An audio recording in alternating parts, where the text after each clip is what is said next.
عەرەبانەکەی دەگرێتە دەست و لە بەیانی زووەوە تانیەوە ڕۆدەچێت بۆ عەلوەی سلێمانی و کرێکاری دەکات.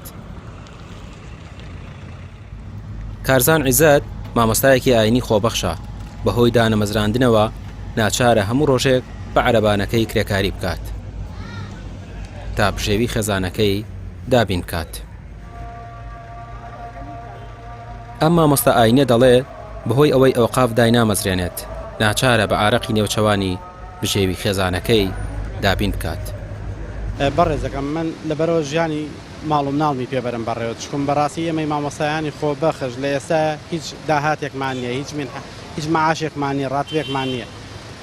چاوەڕێ بێدەستی خێرخوا بکەین یا چاوەڕێ دەستی ئەو مانتیقەیە بکەین کە لە مزگەوتەکە پێشنێژی بکەین. ئیتر ئایا خەڵق ئەیدایان نایدا ئەو پەڕشی ئەگەر بیدایە 100,000دا.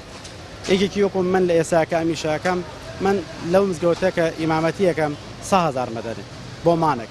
ئایا 100,000 بیەم بە ماڵ و مناڵەکەم پێی بژی، ئایا بیەم بە کرێ خان و ئێمەی مامۆستایانی خۆبەخش هەمومان نیشتەجی کرێچین، هیچمان خانووی خۆمانمان نییە، شوێنێکی سەکەنمان نییە کە بڵێ ترێمە کرێ ناین. لەبەرەوە کە بتوانم بژێوی ماڵ و مناڵم بەرم بەڕێ و کرێخانووی پێدابین بکەم و ژیانێکی ئاساییۆک و خەڵک بەرم. بە ئومێدی دامەزراندنەوە ماوەی چەند ساڵێکە مامۆستای ئاینی خۆبەخشە، بەڵام ئێستا بەڵێنەکانی حکومەتی ماوە بەسەرچوو بۆ ئەم هیچ بەرهەمێکیان نەبووە، بۆیە شانی داوەتە بەر کرێکاری. ئەم عەرەبانەیە پێ سواز بۆ خوای گیان، کەسابەت عیب نییە، شکر بۆخوا هەموو پێغەمبەران کەسابەتیان کردووە، هەیە شوان بۆ پێغەمبەر بۆ ئیشی تری کردووە. منیش وەکو هەروە تاکی وەکو موسڵمانێک هەروەکو ئادەمیزادێک ئەم کەسابەتەکەم لێرە حەماڵیەکەم ئەم عەرەبانەیە پێ هەلویا چاوەڕێکەم یەکێک شتێکە کڕێ سواری عەرەبانەکەیەکەم و بۆیە بەم بۆ لای سەیارەکەی. ژمارەی مامۆستایانی ئاینی خۆبەخش لە کوردستان زیاتر لە 1400 کەس. وەزارەتی ئەوقاف بڕیاری داوە مێنحەیەکی 150,000 دیناری بدات بە بەشێکیان، بەڵام مامۆستایانی ئاینی ئەوە بە سوکاتی دەزانن و ڕەدی دەکەنەوە. ئەوان لە بەرامبەر داگرتبوونەوەیەکی ناڕەزاییان ساز کردو داوا دەکەن بکرێن بەگرێ بەست یان هەمیشەیی.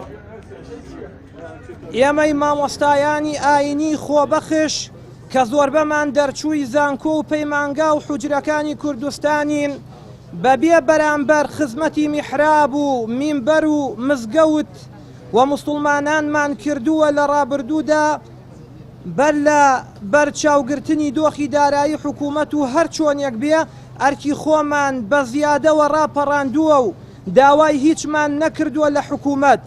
بەڵام لەمە دووە ئێمەش بە مافی خۆمانی دەزانین وەک هەر تاکێکی ئەم نیشتیمانە داوای مافی ڕەوای خۆمان بکەین لە هەر سوێنگێک و داواکاری خۆمان لە دوای ذاتی پیرۆزی ئەڵڵا دەگەیەنین بەو لایەنانەی کە لەسەرەوە ناومان هێنان و پشگیریمان بکەن و هاوکارمان بن بۆ گەیشتن بە حەق و مافی خۆمان.